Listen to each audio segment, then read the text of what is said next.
到最后，还是得靠我们自己。你打算回登州了？不知道，只是现在留在这里没有任何意义。虽然回登州，也没办法。是啊，我们现在没有任何筹码和荆南王谈判，无论是图，还是矿石，我们都给不了。那幅图是做什么用的？不仅那幅图，还有很多事情我们都不了解，顶多是一知半解。我们只知道那个蜃景是天外之人交换魂魄的地方，还能治我的病，但我们根本不知道它是如何运作的。偌大的城池是如何飞在天上的？那些天外之人不是我们这方天地的，他们为什么要来到我们这个地方？还有那个怪物，为什么只杀天外之人？这些到底是为什么？他又是从哪里来的？彤彤比其他的天外之人掌握更多的秘密，他和那些天外之人有什么不一样？到底有什么特殊之处？自从进了登州城，我们就好像走进了一个迷宫，在里面兜兜转转。每次以为有希望，但走着走着，发现还是死胡同。我小时候挺喜欢玩迷宫的，画在纸上的那种，玩起来感觉还挺容易的。那是因为你可以看到迷宫的全部，但我们现在身处其中，又怎么能看得清楚全部呢？我可以帮你们把迷宫画出来。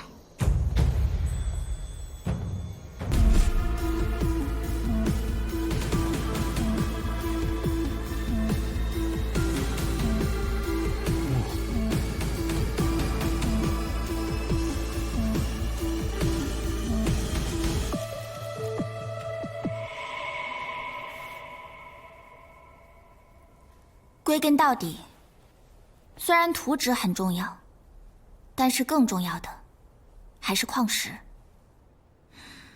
河西广与你父亲决裂，你父亲之死，荆南王和百里渊之争，都是因为他。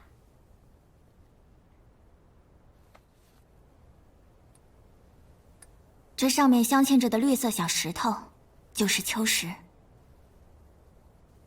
在马车的那个屋子里，你被怪物攻击，解压过来营救，与那个怪物搏斗。期间，他胸口的一块绿色配饰发出亮光，随后那个怪物好像就离开了那里。这样看来，这个东西确实可以抵御怪物。之前河西广说过，他手上有你想要的东西，就是这个吧？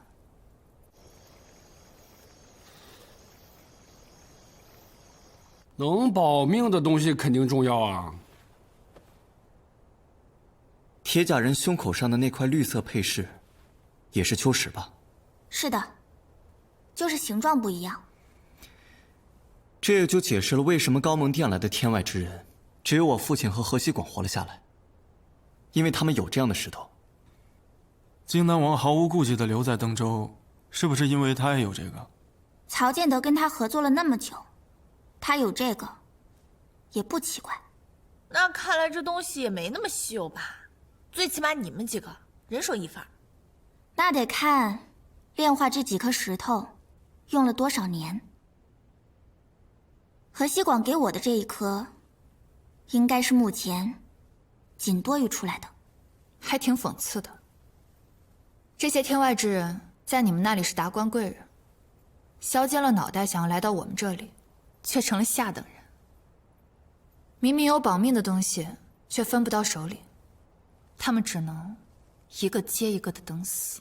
还有更讽刺的呢，这些杀他们的怪物，还是他们来到这儿之后才出现的呢。哼！我们也是迫不得已。在我们那儿，大家的身体已经达到了极限，就像老皇帝一样，他明知道返老还童会遭到算计，但他必须冒这个险。那幅图上画的是异化敏的加速方法，而异化敏的作用是异化矿石，阻止天外之人的到来。荆南王要找这个，我能够理解，但为什么百里渊和西广也在找这个？在他们看来，难道不是摧毁它才是最安全的吗？想保住图纸的，不是河西广，而是百里渊。他更想得到异化敏吧？要不然光有那张图没什么用。来到我们这儿的天外之人必须有矿石才能够生存，异化敏可以异化矿石，所以只要掌握了异化敏的加速方法，那百里大人相当于掐住了这些天外之人的命脉，确保他们在我们这儿不会闹出什么出格的事情。所以当时我问他担不担心以后天外之人不受控制的时候，他说他自有办法。这挺有意思啊。这河西广明明知道这百里渊要这图的目的，却还是心甘情愿就给他了。就好比你手上有一把刀，你要取得别人的信任，就必须把这把刀递到他的手上。哎呀，我说你们这些个天外之人呐，像王虎那种傻子挺多，但像你这种有心眼的人也不少。你说你们真够缺德的，把自己的世界糟蹋完了，现在又来糟蹋我们的。哼，你看看。按照你说的，你们的世界里没有饥饿，但出现了比饥饿更可怕的事情。百里渊既然知道这些事情，为什么还要选择跟你们合作，用你们的技法来改变我们的世界？最后的下场也不会是好的。那这么说来的话，我觉得金南王做的也没错。你们这里有句话，叫前车之覆，后车之鉴。百里渊觉得，我们那里出现的问题，也许在你们这儿可以避免吧？是吗？我怎么觉得技法越高越容易出问题呢？好比用木剑打架和用铁剑打架，明显用铁剑的更危险。你们那儿打一仗的话，破坏程度肯定比我们这儿大多了吧？我父亲说你们的到来会带来天大的灾祸，这个灾祸到底是什么？不清楚，也许跟那个怪物有关吧。蜃景，也就是你们说的重生之城，真的能治我的病吗？有可能，那里有张床，是专门用来疗伤的。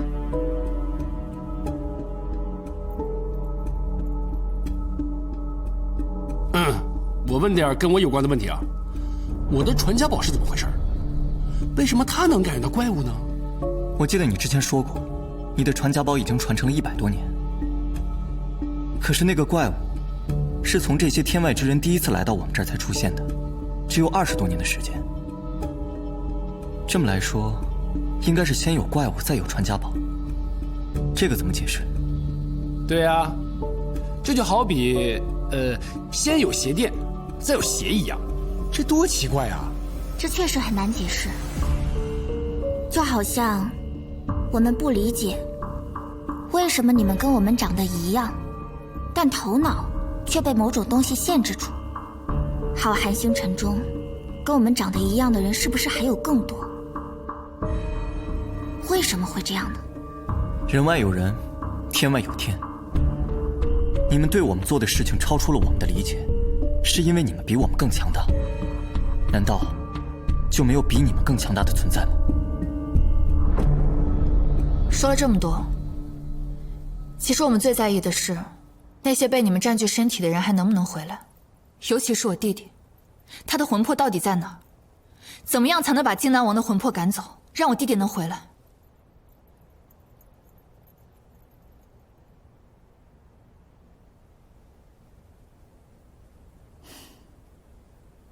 身体一旦被别的魂魄占据，便不可逆转。原来的魂魄就再也回不来了。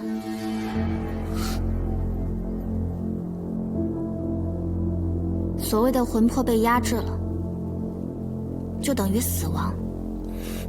所以，你的弟弟在变成荆南王的那一刻，他就已经死了。彤彤也一样。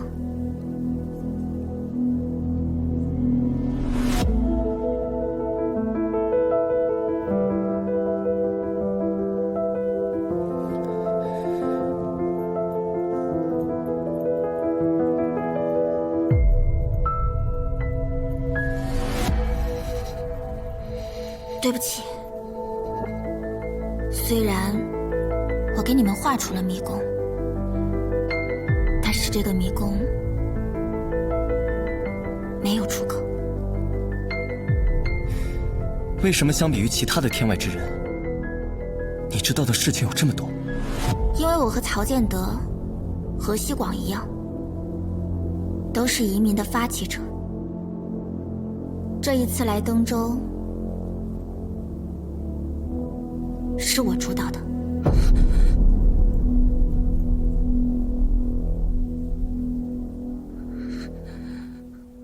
原来我们现在所遭受的一切，都是拜你所赐。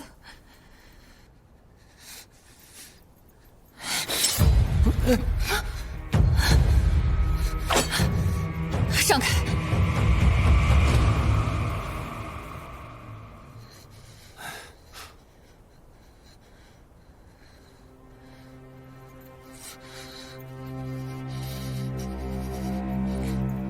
你的彤彤已经死了，但吉婶还在，她需要她的孙女，哪怕是个假的。让开！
这段时间，我对你是既熟悉又陌生，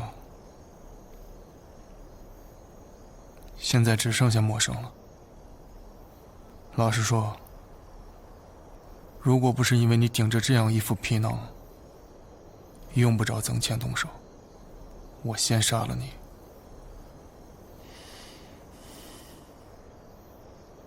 我很感谢你们这些天对我的照顾。吉婶是个好婆婆，你也是个好父亲，但我怎么都回不到你们身边了。这由不得你，也由不得你。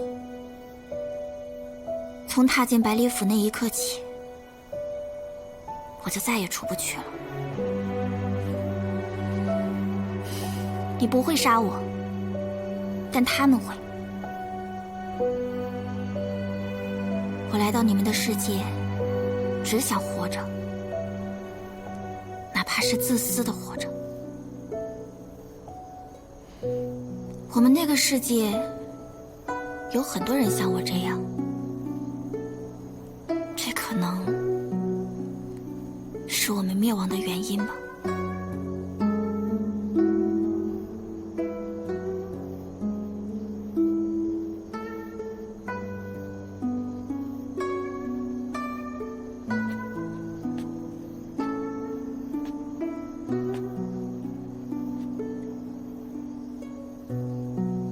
你给吉婶写的那封信挺好的，当时我是真的感动了，不是假的。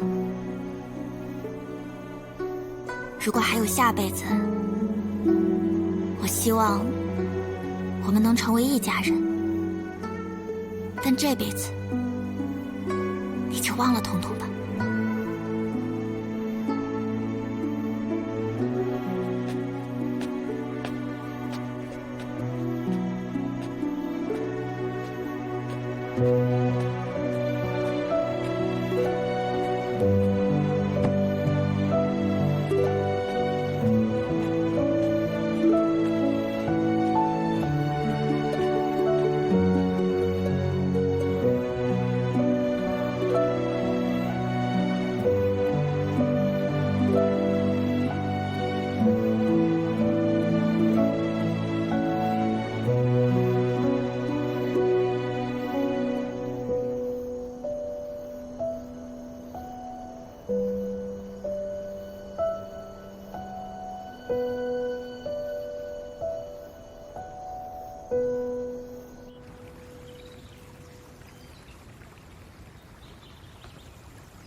你也早就知道了，为什么不早告诉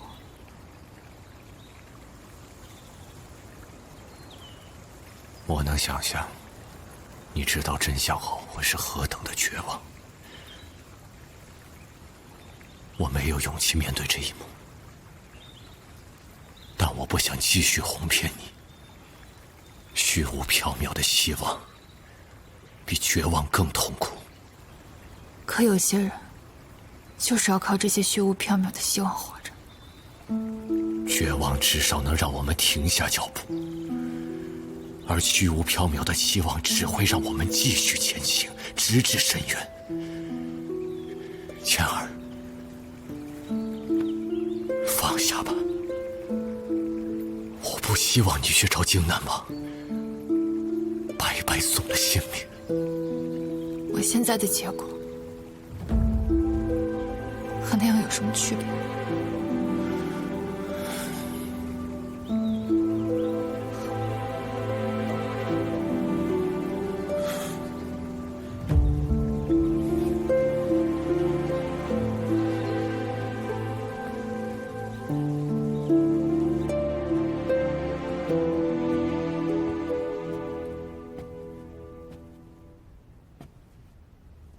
啊，你说我们现在说点什么话能安慰到曾宪和风不害啊？我说二位呀，说说话吧。说什么？就是说什么话能安慰到他们呗。我要知道说什么，我早就说了。现在怎么安慰都是在伤口上撒盐，让他们先缓缓吧。哎，你没事吧？你没事吧？我，哎呀，你看你这伤口啊，这也太扎眼了。你这样，我给你拿点药，你抹一下啊。用不着。那药是我特制的，抹上去不仅好得快，而且颜色跟你的肤色也差不多，能遮住伤口，看不出来。等我一下啊。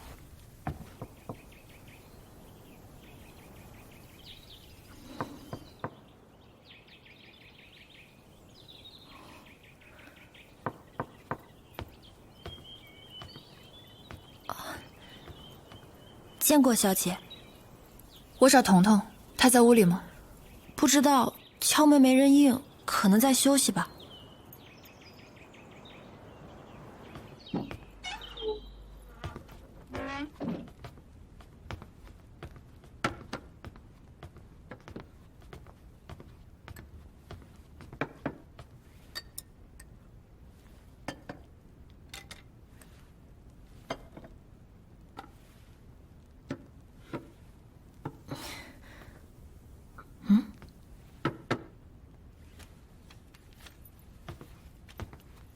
床榻上也没人，怎么了？小姐，您看，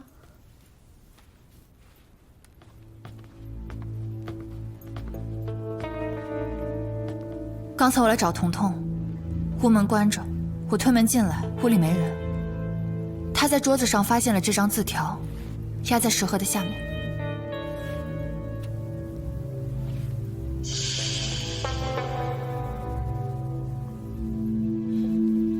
你是什么时候送的食盒？回小姐，奴婢是早上送过来的。那个时候彤彤在吗？在的。你送完食盒以后，这个房间有人进出过吗？没有。你怎么确定？奴婢一直在前院候着。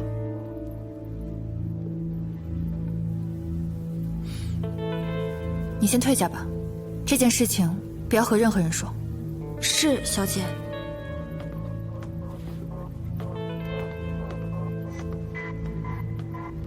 现在问题是，他是主动离开的，还是被人劫持的？字条上的字迹是他的吗？他以前的笔记我倒是认得，现在的还真没见过，只见过他画的那些奇怪的符号。那说明这两种可能都有。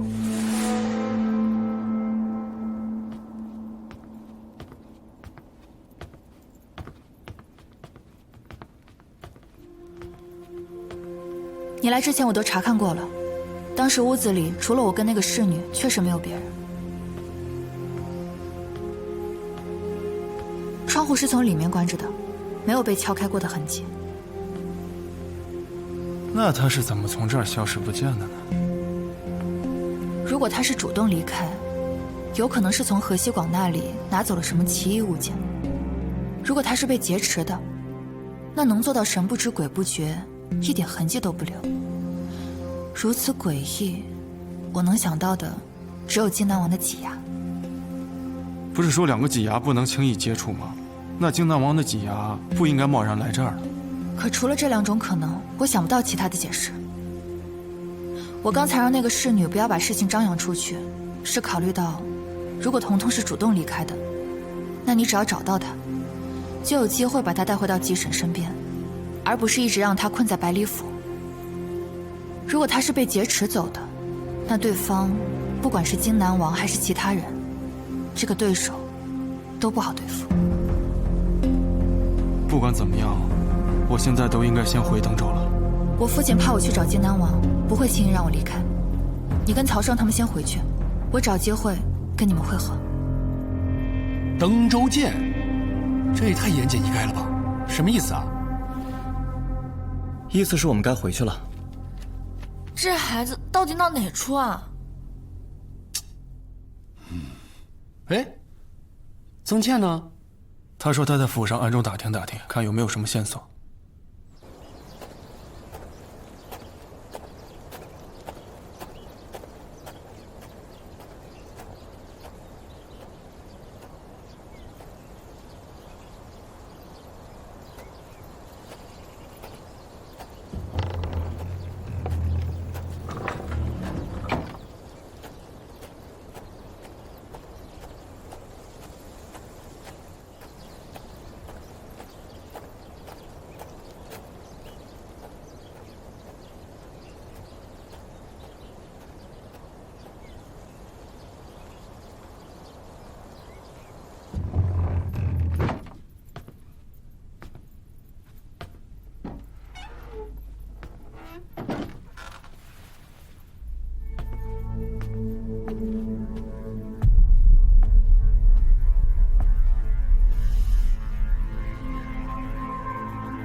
接下来，我要问你一些话，你的答复最好令我满意，明白吗？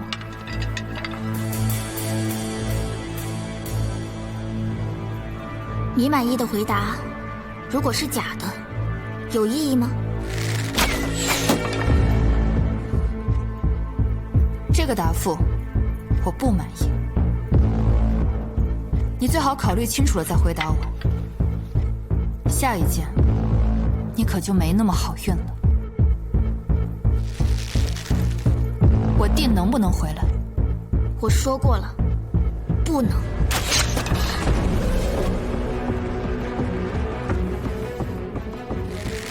最后再问你一遍，我弟到底能不能回来？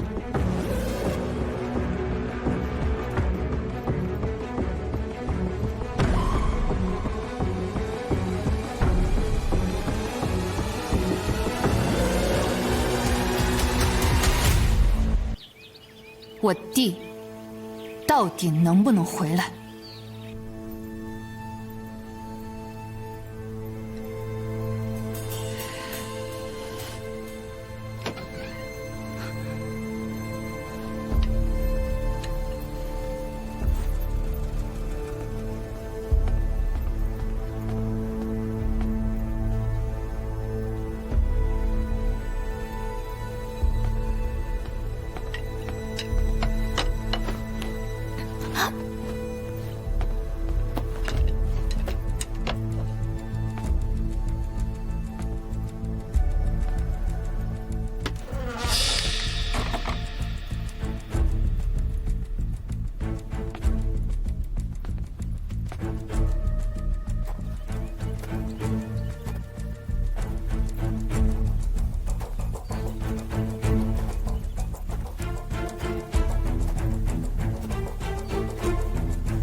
出来吧！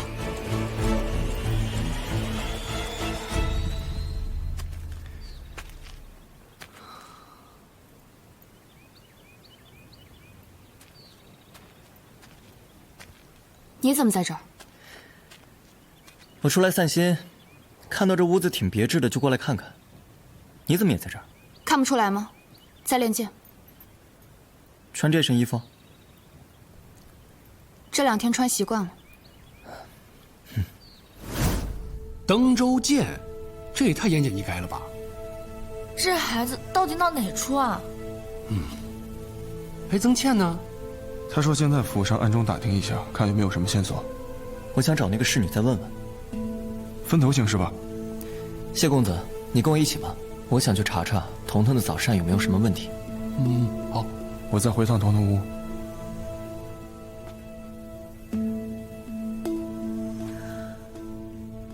如果是有人强行闯进屋，把彤彤给挟持走了，那也不可能一点痕迹都不留啊。这种消失方式像是慎景干的。那这个字条是慎景写的？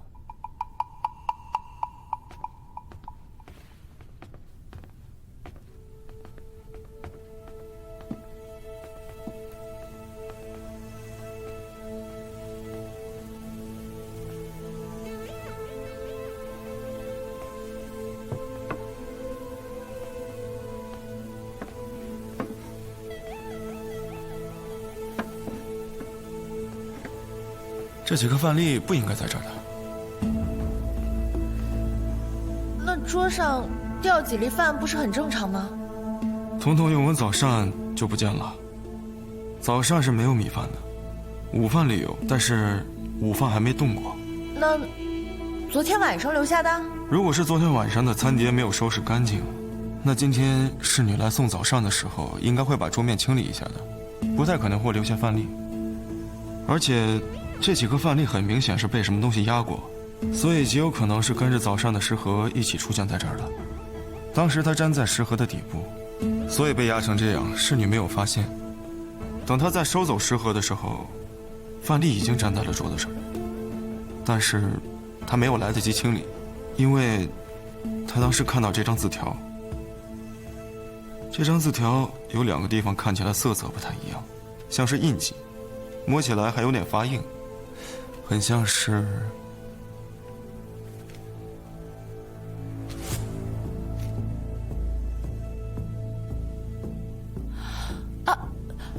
这个字条是粘在早膳的食盒上被带进来的。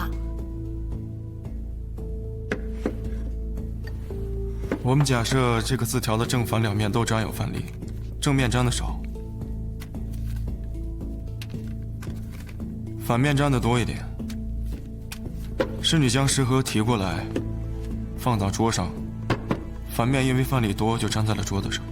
中午侍女收走食盒的时候，字条自然而然就会留在这儿了。原来是这样，那到底是谁干的？他这么做图什么呢？他想混淆彤彤不见的时间。我们假设彤彤是在曾倩和侍女进来之后才不见的。他通过这张字条，我们会认为他之前就已经不见了。难道那个侍女有问题？按这个推论，他们来的时候，彤彤应该还在屋里。第一个走进内室里面，并声称彤彤已经不见了的人，是曾倩。谢景堂在彤彤的早膳里发现了迷药，下药的应该就是曾倩。百里渊说过，在他府中所有入口的东西都非常的谨慎，别人想要下药是完全不可能的。但是以曾倩现在的身份，她可以。曾倩提前去到伙房，在彤彤的早膳里下了迷药，再寻找机会将字条贴在了食盒的底部。哎，小心，别把食盒洒了。奴婢莽撞，望小姐恕罪。彤彤用完早膳，迷药发作，困意袭来，便到床上睡着了。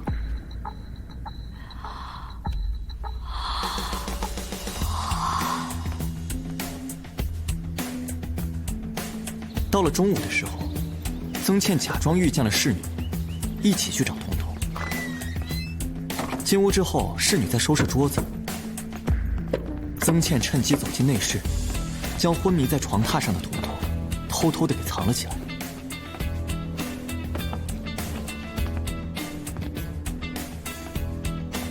床榻上也没人。之后，曾倩让侍女去通知风不害，此时屋里就只剩下他一个人。他在悄悄地把彤彤给转移走，而他留下来的字条，成功帮他摆脱了嫌疑。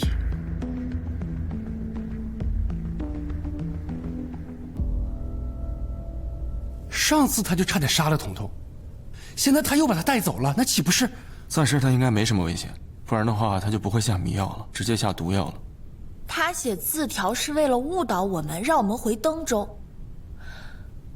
可他为什么要挟持彤彤呢？找到他就知道了。外头有些热，进去歇会儿。屋里更热。那你还在屋里练剑？就想一个人安静会儿。你先回去吧。我这一路走来有些累了，想歇息会儿。外面林子里有个亭子，去那儿吧。我刚才来的时候没看到呀。我带你去，走吧。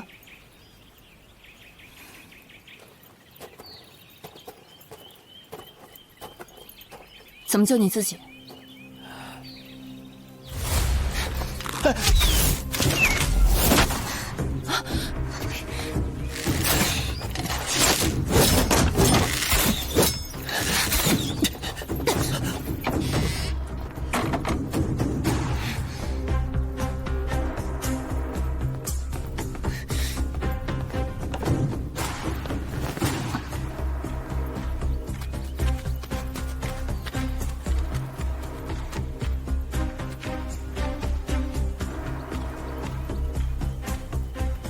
你为什么要救他？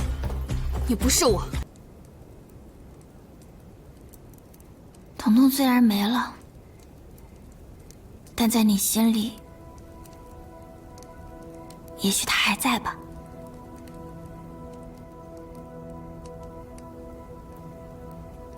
你还会带我回登州吗？这样有什么意义？我不能堵住你的嘴，也不能天天用铁链子拴着你。我救你不是为了抓你，你想走就走吧。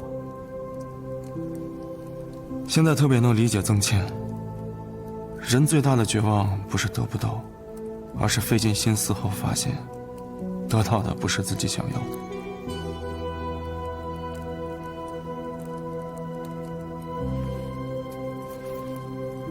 这可能是我们最后一次见面了，以后我不会再有你的任何消息。曾经我关心彤彤的那些，她是否吃饱穿暖，是否开心快乐，是否健康安全，也不会跟你有任何关系。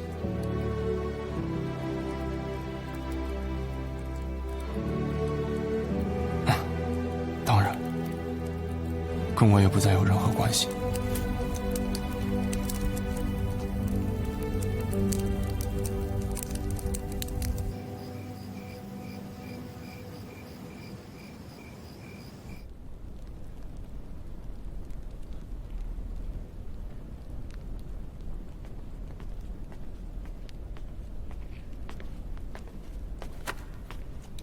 这是太子的飞鸽传书。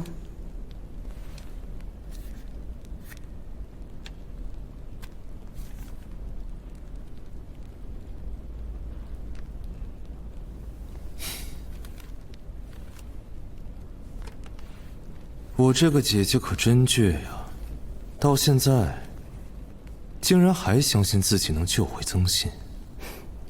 曹胜他们离开百利府了，这对你的计划有影响吗？对于我来说，曹胜一直都不重要，只要曾倩还在那儿就行。接下来设法让曾倩知道那张图，就算百里园不答应，他为了救曾信，偷也会偷给我。唉，就是这个老八呀，没帮我把事儿办成。我还以为他反水了呢，现在又给我来消息，真是越来越有个性了。看来他现在在你和百里渊之间摇摆不定啊。哪有甘蔗两头都是甜的呀？想两边都不得罪，最后只会把两边都得罪。关于邹无院剩下的卷宗，我还在找。密阁也在继续找一找。虽然这些是太子从那带出来的，但是万一还有遗漏呢？已经安排好了，很快就会有消息。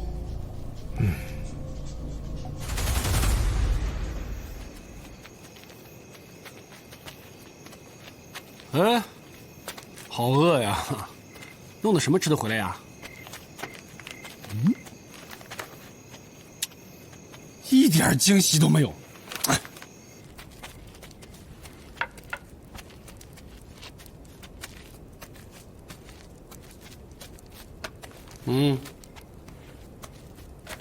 那，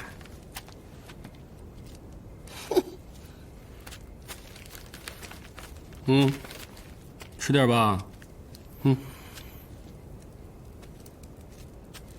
哎，别难受了，父母还好不容易弄回来的。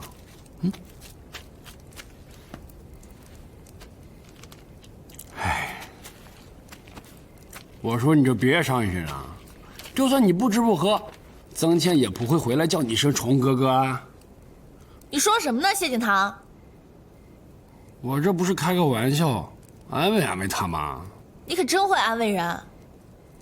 有你这样拿我家少爷乳名开玩笑的吗？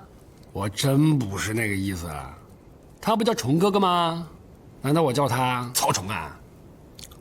不过叫虫也挺奇怪的。要你管，叫虫怎么了？这个是主人特地给他改的。这还是改过的，头一回听说有人改乳名。哎，那之前叫什么呀？你这个名字是曹建德专门给你改的。我听说呢，少爷2岁那年，主人不知道怎么的，突然就想给他改个乳名。其实他之前的乳名挺好听的，叫灵儿，说是景运18年大旱，但少爷出生的那天突然降雨了，老太爷觉得是吉兆，于是就给他取名叫灵儿，甘霖的霖。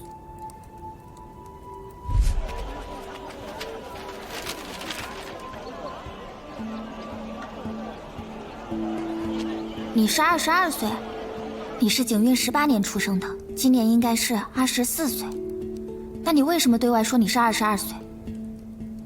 我祖父说我出生带雨，是龙王转世，他希望龙王多留2年。我连续过了3个1岁，所以我2岁的时候，其实已经4岁了。你出生的第2年，也就是景运19年，第1次申景才在高蒙殿出现。严格来说，曹建德不是你的亲生父亲。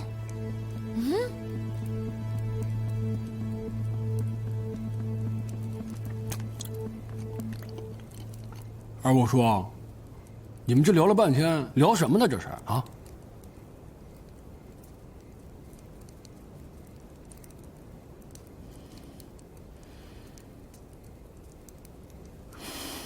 我做错了一件事，我骗了你们。其实，曾信还没有死，我有办法让他回来。你怎么早不说啊？你早说了，我们就不至于跟曾倩闹成这样了。我不想帮你们，是因为曹建德。我恨他，他背叛了我。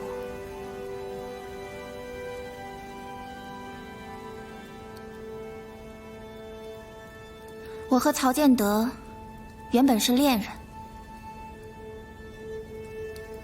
你们之前猜我是个老头，说对了一半。我是老，但不是老头，是老婆子。当年曹建德是第一批来到你们这儿的人，按计划，我们是第二批。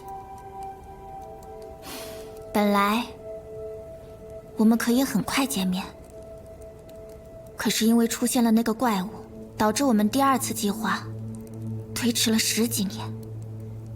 在此期间，曹建德反复警告我们，让我们不要过来。一开始我以为是因为怪物的威胁还没有消除，直到呼和那次，我们的计划失败，我才知道他已经站在了我们那个世界的对立面。那次我如果没有听他的话，执意要过来，可能已经死了。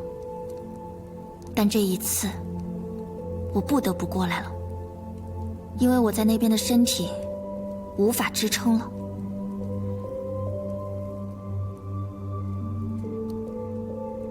在来之前，我已经做好了心理准备，这一次的计划很有可能像呼和那次一样被曹建德破坏。但与其被病魔折磨死，不如死在爱人的手里。但没想到，最后我成功抵达了，他却死了。这对我来说，本来是个很大的打击，一度伤心欲绝。直到我发现了你和他的关系。我此前知道你是22岁，以此推算，你是在景运20年，就是曹建德来到后的第2年出生的。原来曹建德不光背叛了我们那个世界，还背叛了我，与你母亲生育了你。而我在那边一直苦等了20多年，一直信守承诺，对他的爱从未动摇过。但没想到，等来的是这样的结果。我对他的爱自然变成了恨，人生也失去了方向。但在我迷茫的时候，何西广找到了我，他让我帮他继续推进我们那边的计划。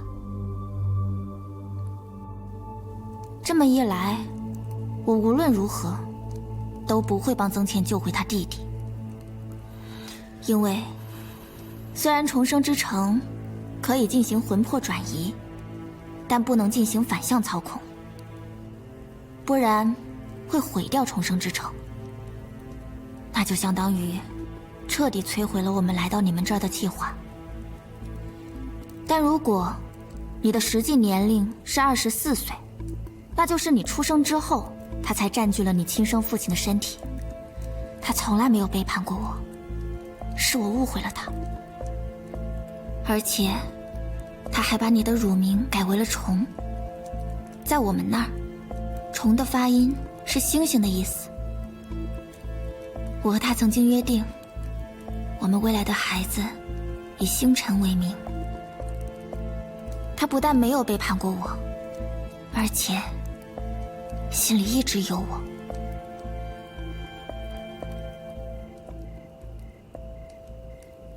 哼，你们那边的人可真有意思，先是鸠占鹊巢，把自己的魂魄换到曹胜他爹身上，那不就相当于把曹胜的亲爹，也就是真正的曹建德给杀了吗？还把人家孩子的乳名给改了，显得你们多有感情。哎，我说曹胜，你怎么一点反应都没有啊？我早就知道了。啊？金丹王告诉过我。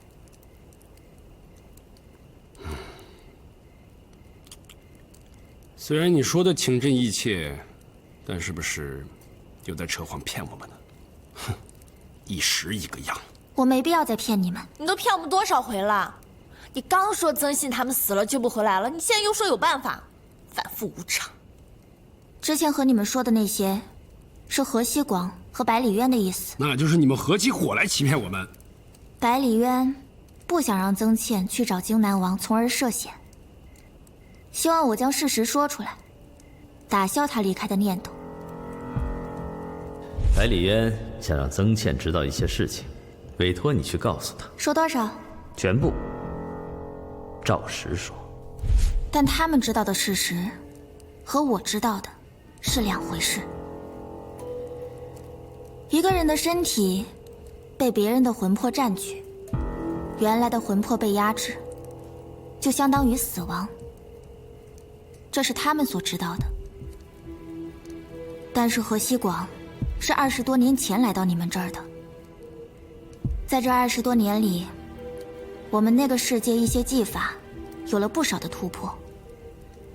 我已经找到了方法，能让占据别人身体的魂魄转移走，还能将原来被压制的魂魄唤醒，重新变回他们自己。我没有将这个秘密告诉任何人，包括何西广和百里渊。所以，他们让我把真相告诉曾倩时，我只说了他们所知道的，因为那是他们想要的。而我现在告诉你们的，是全部的真相。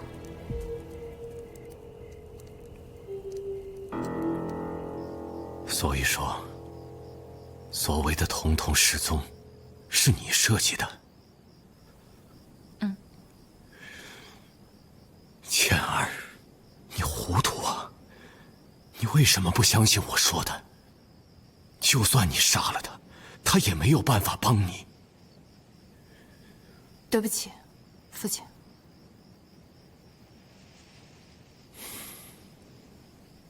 算了，我想办法把他找回来。不过眼下有件更重要的事，我不得不告诉你。你母亲其实并没有死，这就是你的母亲。我之前告诉你她已经死了，不是我的意思。你母亲身患恶疾很多年了，你回来的事，其实她是知道的。可最近病情突然恶化，她自觉时日无多，若是与你相认，那结果就是你刚一见到自己的亲生母亲，又马上要面临失去。她不想让你遭受这种痛苦。昨天晚上开始，她就昏迷不醒。大夫的意思，要我准备后事。我斟酌再三，还是决定带你来见她最后一面。虽然这有违她的意愿。大人，您派出去的那些人可有消息了呀？若是想要救夫人，也许只有靠他了。已经1个月了，一点进展都没有。你真该早一点告诉我。那种花毕竟只是传说，如非紧急情况，在下实不敢妄言呐。也是，这世上哪有这么神奇的花草？就算有，不知道长什么样子。仅靠曼珠带这3个字，根本无从找起。或许，这就是命数。你们说的这种叫曼珠带的花，我知道。传说那种花能够包治百病，而且有着起死回生之功效。它长于深山，极为罕见，这一般的人就连听都没听说过呀。我知道在哪儿。我在九原山长大，从小和养父用树油浇灌一种花，它的名字就叫曼珠黛。养父告诉我，守护这种花是我们的使命，代代相传。只是我不知道，这种花竟然有治病的功效。用树油浇灌，并且世代守护，如此特殊，极有可能就是那曼珠黛。大人，如果能将此花寻得，夫人就有救了。我把花的位置画下来，父亲可派人快马去取。那我们现在是不是应该赶紧回去找曾倩，告诉他曾信能救回来呀？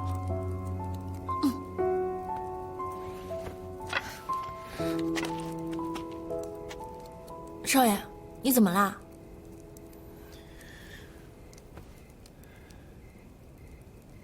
没事。有顾虑就有忧患，谋定而后动。有件事我一直想不通。当日曾倩拿刀抵住你喉咙的时候，她一定是相信彤彤说的话的。尤其是她抱着我的时候，我感受得到她的绝望跟崩溃，那种感情假不了。可是后来她转而又怀疑彤彤在骗她，为什么会有这么大的转变？期间到底发生了什么？这一时一个主意很正常啊。你们还不了解她吗？她听说自己是被狼养大的，她就会选择相信，选择信任。所以在那头狼受伤的时候，她就会去救他，没有一丝的犹豫。那可是一头狼啊，一般人谁能做到？这是多么坚定的信念！像他这样的人，拿定主意，就绝不会动摇；选择相信，就不会怀疑。好像他还真是这种人。那他把彤彤抓起来是另有原因？这就是我刚才一直在想的问题。曾倩了解我们，就他抓走彤彤所设的那个局，我们应该能够识破。那他为什么还要这么做？以他现在百里渊女儿的身份，他直接抓走彤彤就可以了，为什么要多此一举？唯一的解释，他设这个局，不是针对彤彤，而是我们。他真正的目的，就是要跟我们决裂。他抓走了彤彤，就料到了我们跟风波海一定会去救。他故意跟我们起冲突，引得跟我们闹翻。这真是演了一出好戏呀！不过照云娘所说，他当时冲你们射箭的时候，可一直没手软啊。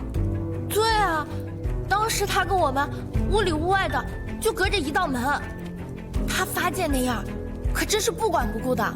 不管不顾？那不一定。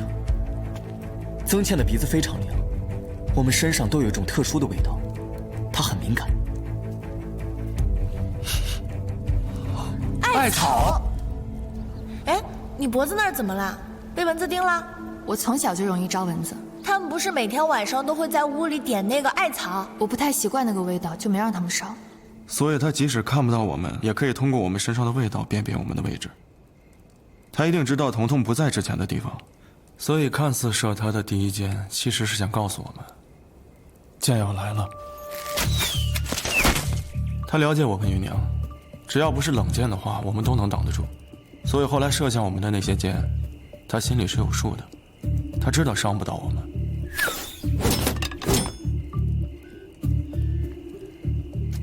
他演这么一出，是真的想把我们给赶走啊。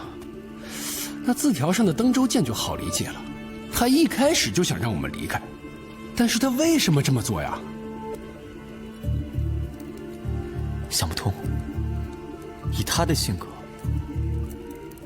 如果故意远离自己身边的人，就意味着他知道现在自己有危险。就像他当年在山中遇险，死里逃生，他知道会有后患，所以才会一直不跟我相认。可是他现在是百里渊的女儿，又在百里府，到底能有什么危险呢？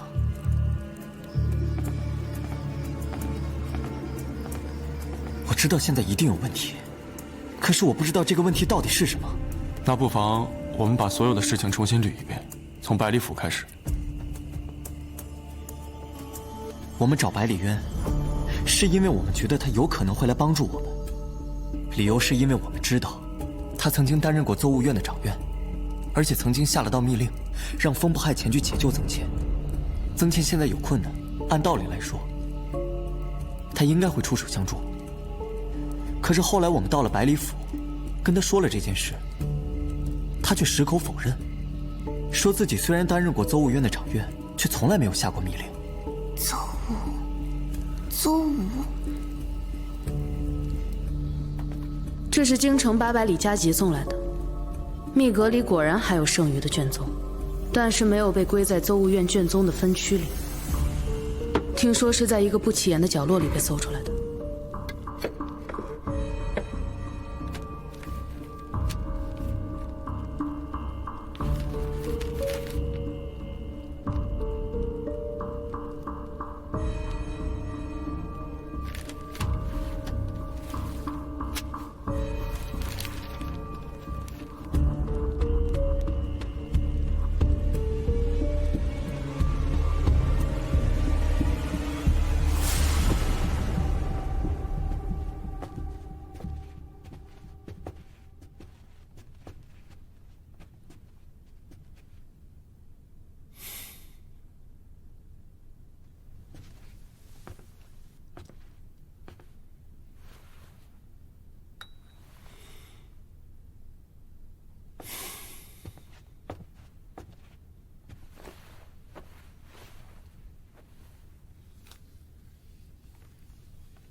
那天我们在曹建德马车的屋里，你们是不是看到了一句话？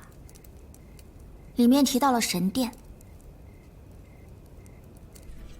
那句话好像是景运20年到36年，入主神殿。邹无院的邹无，2个字读音连起来，在我们那儿是神殿的意思。所以，那入主神殿就是入主邹务院的意思喽。意思是他要当邹务院的头，但邹务院的掌院不是百里渊吗？怎么会有2个不同的司章？如果之前那个司章是百里渊的，那刚拿回来这个是谁的？曹建德。难道邹无院的掌院有2个人？怎么会有2个人？除非是前后2个人，分别是百里渊和曹建德。太子得到的这些卷宗，日期全部是景运19年的。如果这些都是真的，那就说明在这1年里，邹务院的掌院确实是百里渊，但是到景运20年之后，就换成了曹建德，一直到景运36年。8年前我去救曾倩的时候，应该是景运34年。如果你父亲留下的记录是真实的，那当时给我下密令的就是他，而不是百里渊。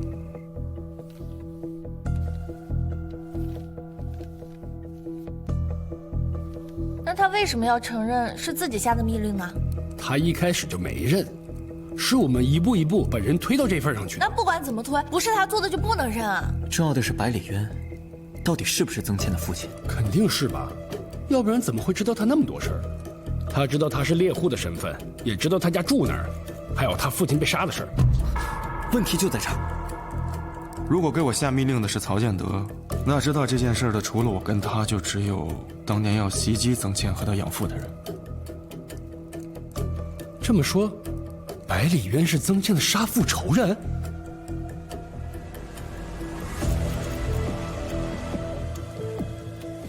曾倩也知道了。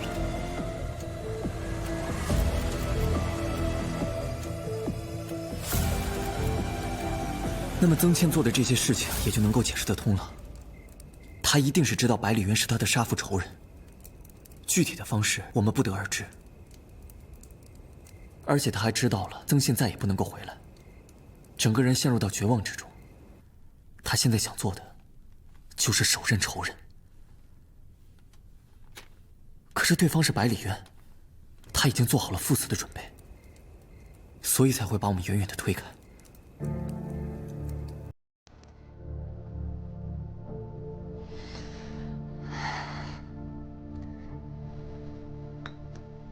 画好了。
我们打猎的，对皮子非常熟悉。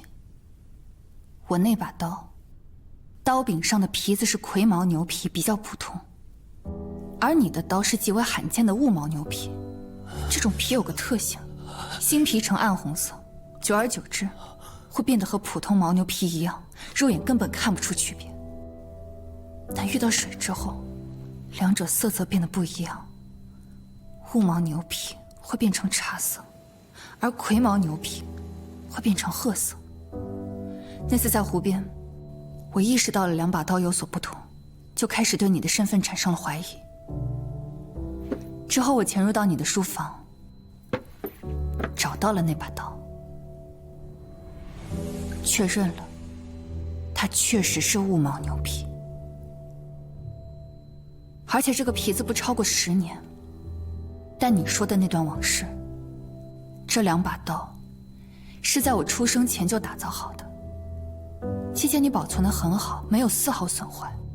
这说明，不光刀是假的，那段往事也是假的，你这个父亲的身份同样是假的。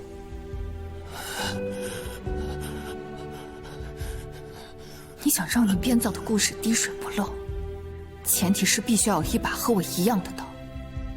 伪造那把刀，按常理说用普通的葵毛牛皮即可，可你却用了名贵的雾毛牛皮，为什么？我突然想到，我的刀曾经也用过雾毛牛皮。8年前的一天，我在山下的集市相中了一块雾毛牛新皮，红彤彤的，很好看。我央求我爹买了下来，然后将我的刀旧皮取下，换上了新买的雾毛牛皮。当天我爹就遇袭了，我觉得是那把刀的新皮带来了厄运，当晚就弃之不用。你伪造一把这么普通的刀，却出现了如此严重的纰漏，这说明只有一种可能，就是在你看来，那不是纰漏。你以为我的刀原本用的就是雾毛牛皮，但实际上我只用了1天，而且就是我们遇袭的那天。当时在场，除了风不害，就是那些黑衣人。风不害回去交差，应该不太可能提到我那把刀的样子，因为他赶到的时候，那把刀已经被我压在了身下，他根本没机会看到。所以，不管你是不是邹务院长员，你都不可能知道这把刀当天真实的模样。风不害跟我说过，当时有2个黑衣人逃跑，我估计其中一个就是我用刀刺伤的人。他看到了那把刀的样子，所以最有可能伪造那把刀的就是那个黑衣人，或者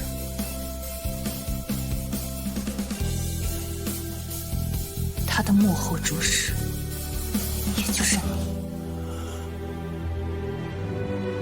那个黑衣人回来之后，一定跟你说了所有的情况，并着重提到我那把刀。你当时一定有了计划，就按照他的描述，打造了一把和我一样的刀。只是当时我和我弟弟藏了起来，你没找到我们，你的计划无法实施，那把刀就先搁置了下来。刀柄上的皮子也就从暗红色变成了现在的样子。后来你终于又发现了我的踪迹，于是将我设计到百里府，重新开始你当年未进行的计划。你编了个故事，让我相信你就是我的生父。事实上不但不是，相反，是我的杀父仇人。但是你这么做的目的到底是为了什么？是不是和当年派人袭击我们时是一样的？百里渊演这么一出父女相认的戏，无非是为了赚取曾倩的信任。那他图什么呀？曾倩的手里一定有百里渊想要的东西。我一直没有揭穿你，就是为了等你露出狐狸尾巴。没想到，你想要的居然是曼珠袋。曹生，你刚才说曾倩留在百里府是想手刃仇人，但曾倩现在杀得了百里渊吗？猎人在捕杀凶猛的野兽时，一般都会提前设置好陷阱。曾倩现在跟百里渊有那么多单独相处的机会，相信他可以制造机会让百里渊放松警惕。他会不会已经把百里渊给杀了？他和百里渊谁是猎人，谁是猎物，还不一定。